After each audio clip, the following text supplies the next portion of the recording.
viens de traduire une vidéo d'un gars qui s'appelle halfdansoren. Dans cette vidéo, il explique comment les animaux qui pâturent sont au final très écologiques, très bons pour l'environnement. C'est un biologiste et il a travaillé pendant des années pour inverser la désertification. Desertification is a fancy word for land that is turning to desert. And this happens only when we create too much bare ground. There's no other cause. And I intend to focus on most of the world's land that is turning to desert. But I have for you a very simple message that offers more hope than you can imagine. We have environments where humidity is guaranteed throughout the year. On those, it is almost impossible to create vast areas of bare ground, no matter what you do. Nature covers it up so quickly. And we have environments where we have months of humidity followed by months of dryness, and that is where desertification is occurring. Fortunately, with space technology now, we can look at it from space. And when we do, you can see the proportions fairly well. Generally, what you see in green is not desertifying, and what you see in brown is. And these are by far the greatest areas of the Earth. About 2/3, I would guess, of the world is desertifying. I took this picture in the Tihama Desert while 25 millimeters, that's an inch of rain, was falling. Think of it in terms of drums of water, each containing 200 liters. Over 1,000 drums of water fell on every hectare of that land that day. The next day, the land looked like this. Where had that water gone?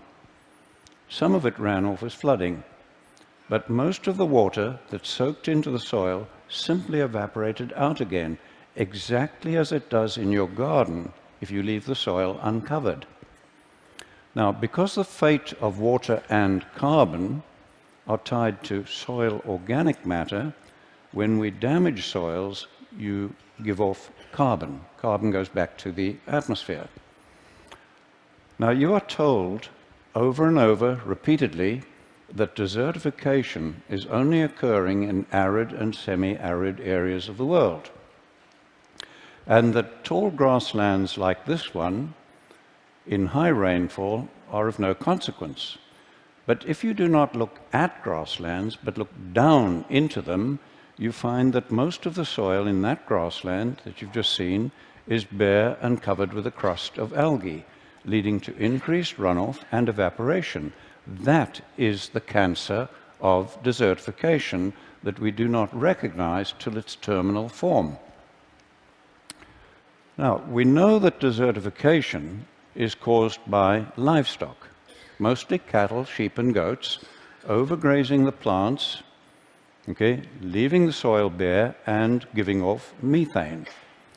Almost everybody knows this, from Nobel laureates to golf caddies, or was taught it, as I was. Now, the environments like you see here, dusty environments in Africa, where I grew up, and I loved wildlife, and so I grew up hating livestock because of the damage they were doing. And then my university education as an ecologist reinforced my beliefs. Well, I have news for you. We were once just as certain that the world was flat. We were wrong then, and we are wrong again. And I want to invite you now to come along on my journey of re-education and discovery. When I was a young man, a young biologist in Africa, I was involved in setting aside marvelous areas as future national parks. Now, no sooner, this was in the 1950s, and no sooner did we remove the hunting, drum-beating people to protect the animals, then the land began to deteriorate, as you see in this park that we formed. Now, no livestock were involved, but suspecting that we had too many elephants now, I did the research and I proved we had too many, and I recommended that we would have to reduce their numbers and bring them down to a level that the land could sustain. Now, that was a terrible decision for me to have to make, and it was political dynamite, frankly. So our government formed a team of experts to evaluate my research. They agreed with me, and over the following years, we shot 40,000 elephants to try to stop the damage. And it got worse, not better. Loving elephants as I do, that was the saddest and greatest blunder of my life, and I will carry that to my grave. One good thing did come out of it. It made me absolutely determined to devote my life to finding solutions. When I came to the United States, I got a shock to find national parks like this one desertifying as badly as anything in Africa. And there'd been no livestock on this land for over 70 years. And I found that American scientists had no explanation for this except that it is arid and natural. So I then began looking at all the research plots I could over the whole of the western United States where cattle had been removed to prove that it would stop desertification. But I found the opposite. As we see on this research station, where this grassland that was green in 1961, by 2002, had changed to that situation. And the authors of the position paper on climate change, from which I obtained these pictures, attribute this change to unknown processes. Clearly, we have never understood what is causing desertification, which has destroyed many civilizations and now threatens us globally. We have never understood it. Take 1 square meter of soil and make it bare, like this is down here, and I promise you, you will find it much colder at dawn and much hotter at midday than that same piece of ground if it's just covered with litter, plant litter. You have changed the microclimate. Now, by the time you are doing that and increasing greatly the percentage of bare ground on more than half the world's land, you are changing macroclimate. But we have just simply not understood why was it beginning to happen 10,000 years ago? Why has it accelerated lately? We had no understanding of that. What we had failed to understand was that these seasonal humidity environments of the world, the soil and the vegetation, developed with very large numbers of grazing animals. And that these grazing animals developed with ferocious pack-hunting predators. Now, the main defense against pack-hunting predators is to get into herds, and the larger the herd, the safer the individuals. Now, large herds dung and urinate all over their own food, and they have to keep moving. And it was that movement that prevented the overgrazing of plants, while the periodic trampling ensured good cover of the soil, as we see where a herd has passed. This picture is a typical seasonal grassland. It has just come through 4 months of rain, and it's now going into 8 months of dry season. And watch the change as it goes into this long dry season. Now, all of that grass you see above ground has to decay biologically before the next growing season. And if it doesn't, the grassland and the soil begin to die. Now, if it does not decay biologically, it shifts to oxidation, which is a very slow process, and this smothers and kills grasses, leading to a shift to woody vegetation and bare soil releasing carbon. To prevent that, we have traditionally used fire. But fire also leaves the soil bare, releasing carbon. And worse than that, burning 1 hectare of grassland gives off more and more damaging pollutants than 6,000 cars. And we are burning in Africa, every single year, more than 1 billion hectares of grasslands, and almost nobody is talking about it. We justify the burning as scientists because it does remove the dead material and it allows the plants to grow. Now, looking at this grassland of ours that has gone dry, what could we do to keep that healthy? And bear in mind, I'm talking of most of the world's land now. Okay? We cannot reduce animal numbers to rest it more without causing desertification and climate change. We cannot burn it without causing desertification and climate change. What are we going to do?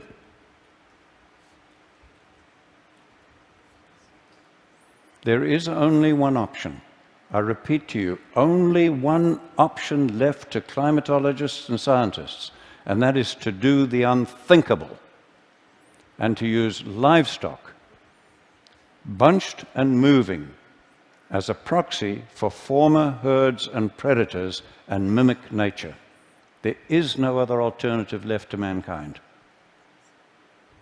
So let's do that. So on this bit of grassland, we'll do it, but just in the foreground. We'll impact it very heavily with cattle to mimic nature, and we've done so, and look at that. All of that grass is now covering the soil as dung, urine, and litter or mulch, as every one of the gardeners amongst you would understand, and that soil is ready to absorb and hold the rain, to store carbon, and to break down methane. And we did that without using fire to damage the soil, and the plants are free to grow. When I first realized that we had no option as scientists but to use much vilified livestock to address climate change and desertification, okay, I was faced with a real dilemma. How were we to do it? We'd had 10,000 years of extremely knowledgeable pastoralists bunching and moving their animals, but they had created the great man-made deserts of the world. Then we'd had 100 years of modern range science, and that had accelerated desertification, as we first discovered in Africa and then confirmed in the United States, and as you see in this picture of land managed by the federal government. Clearly more was needed than bunching and moving the animals, and humans, over thousands of years, had never been able to deal with nature's complexity.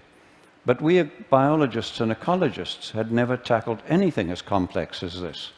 So rather than reinvent the wheel, I began studying other professions to see if anybody had. And I found there were planning techniques that I could take and adapt to our biological need, and from those I developed what we call holistic management and planned grazing, a planning process. And that does address all of nature's complexity and our social, environmental, economic complexity. Today, we have young women like this one teaching villagers in Africa how to put their animals together into larger herds, plan their grazing to mimic nature, and where we have them hold their animals overnight, we run them in a predator-friendly manner, because we have a lot of lions and so on, and where they do this and hold them overnight to prepare the crop fields, we're getting very great increases in crop yield as well. Let's look at some results. This is land close to land that we manage in Zimbabwe. It has just come through 4 months of very good rains, it got that year, and it's going into the long dry season. But as you can see, all of that rain, almost all of it, has evaporated from the soil surface. Their river is dry despite the rain just having ended, okay, and we have 150,000 people on almost permanent food aid. Now let's go to our land nearby on the same day with the same rainfall, and look at that. Our river is flowing and healthy and clean, it's fine. The production of grass, shrubs, trees, wildlife, everything is now more productive, and we have virtually no fear of dry years. And we did that by increasing the cattle and goats 400%, planning the grazing, to mimic nature and integrate them with all the elephants, buffalo, giraffe, and other animals that we have. But before we began, our land looked like that. This site was bare and eroding for over 30 years, regardless of what rain we got. Okay? Watch the marked tree and see the change as we used livestock to mimic nature.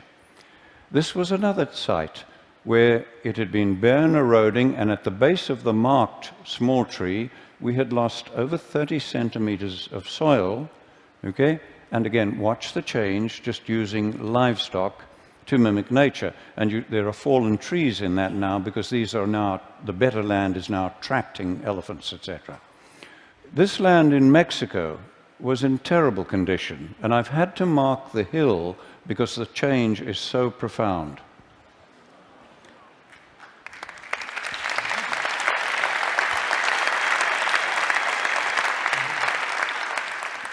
I began helping a family in the Karoo Desert in the 1970s, turn the desert that you see on the right there back to grassland, and thankfully now their grandchildren are on the land with hope for the future. And look at the amazing change in this one, where that gully has completely healed using nothing but livestock, mimicking nature, and once more we have the third generation of that family on that land with their flag still flying. The vast grasslands of Patagonia are turning to desert, as you see here. The man in the middle is an Argentinian researcher, and he has documented the steady decline of that land over the years as they kept reducing the sheep numbers.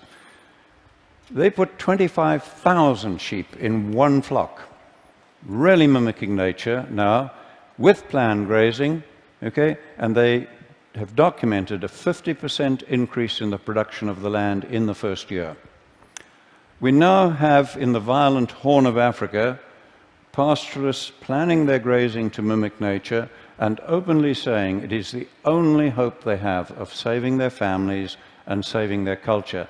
95% of that land can only feed people from animals. I remind you that I am talking about most of the world's land here that controls our fate, including the most violent region of the world where only animals can feed people from about 95% of the land. What we are doing globally is causing climate change as much as, I believe, fossil fuels, and maybe more than fossil fuels. But worse than that, it is causing hunger, poverty, violence, social breakdown, and war. And as I am talking to you, millions of men, women, and children are suffering and dying. And if this continues, we are unlikely to be able to stop the climate changing even after we have eliminated the use of fossil fuels. I believe I've shown you how we can work with nature at very low cost to reverse all this. We are already doing so on about 15 million hectares on 5 continents. And people who understand far more about carbon than I do calculate that for illustrative purposes, if we do what I'm showing you here, we can take enough carbon out of the atmosphere and safely store it in the grassland soils for thousands of years. And if we just do that on about half the world's grasslands that I've shown you, we can take us back to pre-industrial levels while feeding people. I can think of almost nothing that offers more hope for our planet, for your children, and their children, and all of humanity. Thank you. I'm just going to ask you one quick question. When you first start this, and you bring in a flock of animals, it's desert. What do they eat? How does that part work? How do you start? Well, we've done this for a long time, and the only time we have ever had to provide any feed is doing mine reclamation, where it's 100% bare. But many years ago, we took the worst land in Zimbabwe, where I offered a £5 note in a 100-mile drive if somebody could find one grass in a 100-mile drive.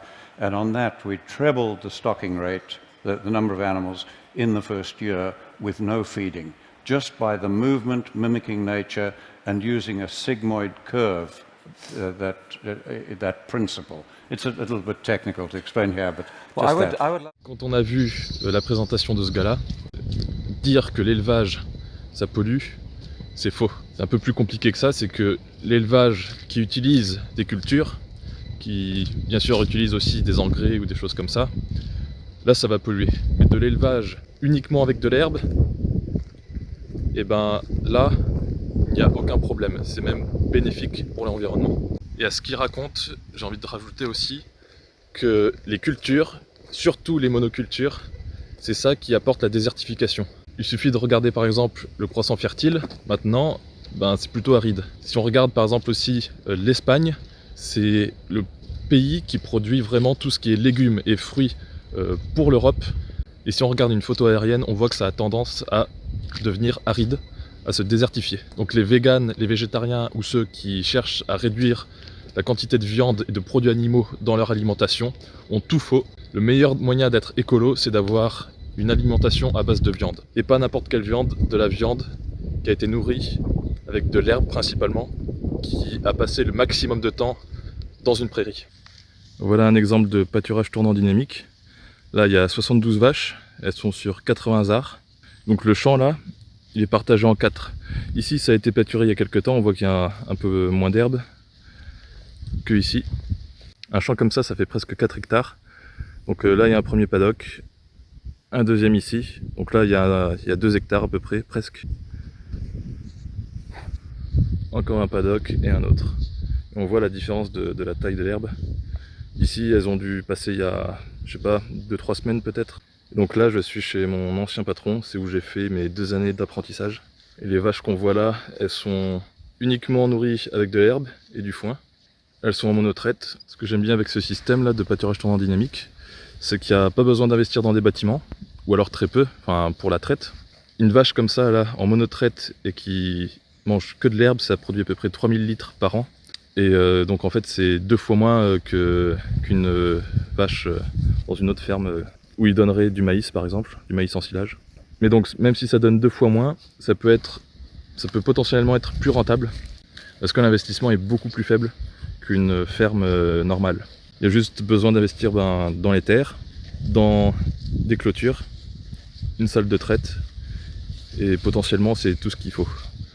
Pas forcément besoin de matériel agricole, même si un tracteur ça peut être utile. S'il y a besoin de faire des travaux agricoles, il y a toujours moyen d'appeler une entreprise qui fait ça.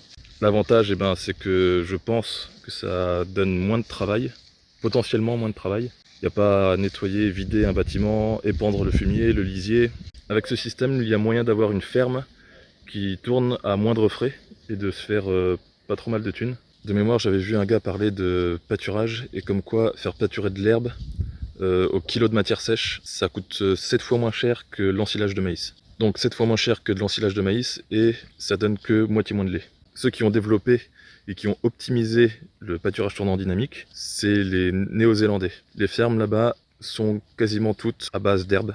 Ils donnent un tout petit peu d'ensilage de maïs ou des choses comme ça, ils donnent des concentrés. La plupart des fermes ne sont pas bio, donc on peut faire de l'élevage intensif avec de l'herbe. C'est pas un système parfait, mais c'est sûrement mieux que les cultures. Donc ces vaches-là, elles font du lait quelque chose comme 9 à 10 mois de l'année. Et pendant 2-3 mois, elles sont taries. Il faut essayer de les faire toutes véler au même moment. Toutes celles-là, elles vont véler en 3 mois l'année prochaine, mars, avril, mai. Pendant ces 3 mois-là, elles vont normalement toutes véler. Ça fait aussi que la quantité de lait au cours de l'année, elle varie. Une vache, ça donne beaucoup plus de lait juste après le vélage. Au fur et à mesure que le temps passe, elles vont donner de moins en moins de lait. T'as vu la différence? C'est un truc de dingue, hein. Non mais pourquoi ça s'arrête à la clôture? Non mais... Pourquoi ça s'arrête à la clôture? Parce que nous, on entretient nos terres. Je sais pas, il faut faire quoi là? Faut appeler la presse? Oui. Non, Oh putain, regarde ça. Oh non. Regardez, regardez, voilà notre travail. Ça fait des années qu'on se bat avec le département, avec le parc d'Armorique pour dire mettez des animaux, laissez-nous des terrains pour pouvoir entretenir. Regardez le résultat. Ça, c'est de l'autre côté de notre clôture. Ça, c'est chez nous. Voilà, c'est pâturé, c'est propre, le feu n'a pas pris ici. Sinon, je pense qu'on serait mort, que nos bêtes seraient mortes, qu'on n'aurait plus de ferme et qu'on n'aurait plus qu'à prendre une chaîne ou une corde pour se peindre. C'est une ancienne tourbière que les vaches ont réhabilitée. Et en fait, c'est assez... Mais c'est trop bizarre parce que vous voyez les piquets de clôture, de l'autre côté, tout est cramé. Mais vraiment, tout est cramé. Et en fait, là où les vaches ont nettoyé et ont pâturé, donc là, vous avez vraiment la preuve que le pâturage des Landes par les vaches est vraiment bénéfique, quoi. C'est juste incroyable.